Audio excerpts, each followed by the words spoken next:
আজ 23 অগাস্ট শনিবার বিকে নিউজে সমগ্র বরাক উপত্যকা সহ গুরুত্বপূর্ণ খবরের মধ্যে স্বাগতম। আজকের প্রথম খবরটি হলো শিলচর কালাইন রোডে জয়নগর জাটিঙ্গামুখ এলাকায় এক গাছে বিশাল এক অজগর সাপ দেখে পুরো চাঞ্চল্য সৃষ্টি হয় এলাকা জুড়ে। গাছের উপরেই ভাজাভাজি করছিল 14-15 কেজির অজগর এক সাপ। এই অজগর বড়সড় সাপটি দেখে স্থানীয় জনগণের মধ্যে আতঙ্ক সৃষ্টি হয়, কিন্তু উনাদেরই মধ্যে এক সাহসী যুবক সেখানে আগ বাড়ি দিল ওই 14-15 কেজি অজগরের বিশাল সাপটি ধরার জন্য। নিজের কৌশলে ওই সাহসী স্থানীয় যুবক গাছ থেকে অজগর সাপটি ধরার চেষ্টা চালায়। যুবকের এই সাহস এবং অজগর সাপ ধরা খবর ছড়িয়ে পড়ে পুরো এলাকায়। শত শত লোকজন উপস্থিত হন সাপটি দেখার জন্য। অবশেষে স্থানীয় যুবকের প্রচেষ্টায় সাপটি উদ্ধার করা হলো এবং বন বিভাগকে খবর দেওয়া হয়। সঙ্গে সঙ্গে বন বিভাগ উপস্থিত হন সেখানে এবং স্থানীয় যুবকের চেষ্টায় উদ্ধার করা অজগর সাপটি বস্তায় বন্দি করে নিয়ে যাওয়া হয়। তবে স্থানীয় যুবকের সাহস ও কৌশল দেখে শত শত লোকজন সহ বন বিভাগ কর্মী অসংখ্য ধন্যবাদ দিয়েছেন ওই যুবককে।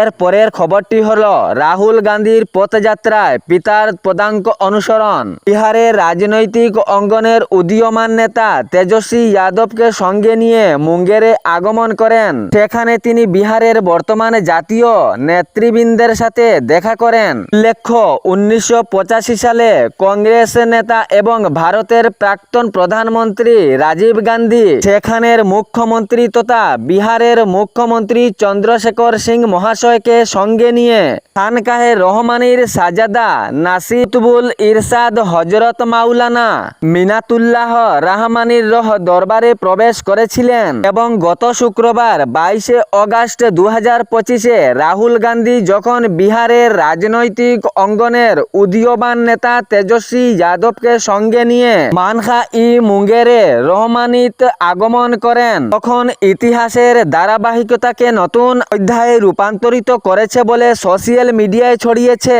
তিনি বর্তমান আমিরে শরীয়ত মাওলানা আহমদ অলি ফয়সাল রহমানির দরবারে উপস্থিত হয়েছিলেন। গত শুক্রবার 22 অগাস্ট 4 দশক পর এই দৃশ্য পিতার পদাঙ্ক অনুসরণ করে ঐতিহ্যর দীপ্তি পুনরুজ্জীবিত করলেন বলে সোশ্যাল মিডিয়ায় এই বার্তা ছড়িয়েছে।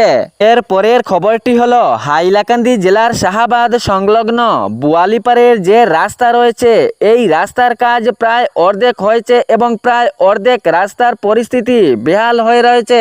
লোকজনের চলাচল এবং যানবাহন যাতায়াত অনেক অসুবিধার সম্মুখীন হয়। এ দেখে স্থানীয় জনগণ গত শুক্রবার সন্ধ্যার পর বোয়ালিপাড়ের হাজী সুজাম উদ্দিন লস্কর নামে একটি শিরোনীয় বৈঠক করেন। উপস্থিত বয়স্ক সম্মানিত ব্যক্তিসহ আরও লোকজন ছিলেন।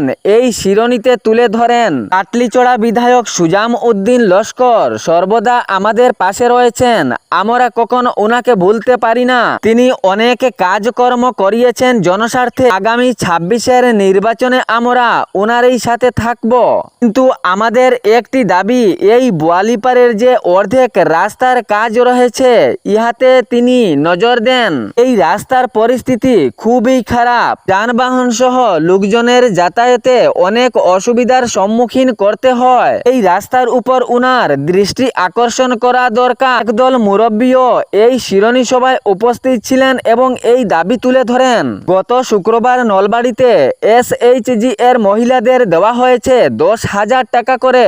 রাজ্যের সব কয়টি জেলায় এই সুবিধা দেওয়া হবে SHG মহিলাদের ঘোষণা করলেন ডক্টর হেমন্ত বিশ্ব শর্মা। তিনি প্রথমে 10,000 টাকা করে SHGর মহিলাদের দিয়েছেন। তিনি আরও জানিয়েছেন SHG মহিলাদের প্রথমে 10,000 টাকা করে দেওয়া হবে, এর পরবর্তীতে 25,000 টাকা করে।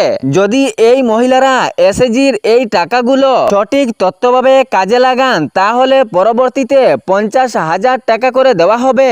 এর পরের খবরটি হলো NRC আসামে আবার হবে যাচাই। NRC ভেরিফিকেশনের কাজ শুরু হবে জানিয়ে দিল সুপ্রিম কোর্ট। পূর্বের NRC তথ্যগুলিতে অনেক ভুল রয়েছে বলে সুপ্রিম কোর্টের দাবি।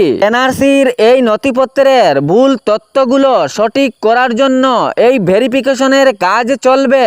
তাহলে ভিডিওটি শেয়ার করতে ভুলবেন না, যাতে সঠিক সংবাদগুলো অন্যজনের কাছে পৌঁছায়। এবং এ ধরনের খবর পাওয়ার জন্য চ্যানেলের সাথে জড়িত থাকুন। ধন্যবাদ।